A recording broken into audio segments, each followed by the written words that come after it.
കരുവന്നൂർ കള്ളപ്പണ കേസിൽ സിപിഎമ്മിന്റെ പ്രതിരോധ വാദങ്ങളെല്ലാം പൊളിച്ചെടുക്കുന്ന മുഖ്യ തെളിവുകളുടെ കൂട്ടത്തിൽ പാർട്ടി മുൻ ലോക്കൽ കമ്മിറ്റി സെക്രട്ടറിയുടെയും ഏരിയ കമ്മിറ്റി അംഗത്തിന്റെയും മൊഴികൾ. കരുവന്നൂർ ബാങ്കിൽ പാർട്ടിക്ക് രഹസ്യ അക്കൗണ്ടുകളില്ലെന്ന് വാദിച്ചുകൊണ്ടിരുന്ന ജില്ലാ കമ്മിറ്റിയെ പ്രതിക്കൂട്ടിലാക്കുന്നതാണ് ഇരിങ്ങാലക്കുട ഏരിയ കമ്മിറ്റി അംഗം എം.വി. രാജുവിന്റെയും മുൻ ലോക്കൽ കമ്മിറ്റി സെക്രട്ടറി എ.ആർ. പീതാംബരന്റെയും മൊഴികൾ. പാർട്ടിക്ക് കരുവന്നൂർ ബാങ്കിൽ ഒന്നിലേറെ അക്കൗണ്ടുകൾ ഉണ്ടായിരുന്നതായി പീതാംബരൻ മൊഴി നൽകിയതായി ഹൈക്കോടതിയിൽ ഇ.ഡി. സമർപ്പിച്ച എതിർ സത്യവാങ്മൂലത്തിൽ വ്യക്തമാക്കി. ബാങ്കിൽ അംഗത്വമില്ലാതെയാണ് പാർട്ടി അക്കൗണ്ട് തുറന്നതെന്ന് രാജുവിന്റെ മൊഴിയിലുണ്ട്. സെക്രട്ടറിയായിരിക്കെ തന്റെ പേരിൽ ബാങ്കിൽ പാർട്ടി അക്കൗണ്ട് തുറന്നിരുന്നു എന്നാണ് പീതാംബരന്റെ മൊഴി. 2011 പാർട്ടി ഓഫീസ് നിർമ്മാണത്തിന് ഭൂമി വാങ്ങാനും കെട്ടിടം പണിയാനും മറ്റൊരു അക്കൗണ്ട് തുറന്നു. അനർഹർക്ക് ബാങ്കിൽ നിന്ന് അനുവദിച്ച വായ്പകളുടെ കമ്മീഷൻ പാർട്ടി ഈ അക്കൗണ്ട് വഴിയാണ് വാങ്ങിയിരുന്നത്.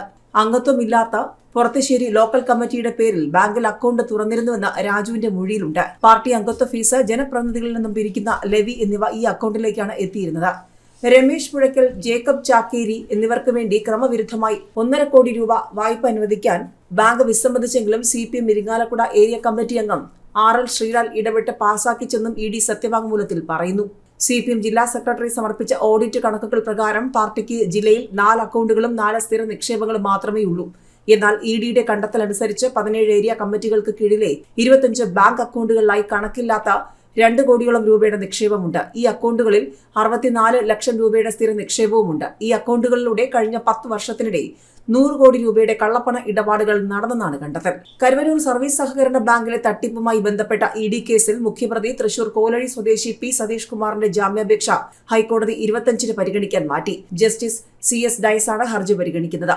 2023 സെപ്റ്റംബർ 4-നാണ് ഇ.ഡി. അന്വേഷണ സംഘം സതീഷ് കുമാറിനെ അറസ്റ്റ് ചെയ്തത്. കള്ളപ്പണം വെളുപ്പിക്കുന്നത് തടയൽ നിയമപ്രകാരമുള്ള കേസുകൾ പരിഗണിക്കുന്ന എറണാകുളം പ്രത്യേക കോടതി നവംബർ 29-ന് സതീഷിന്റെ ജാമ്യ ഹർജി തള്ളിയിരുന്നു.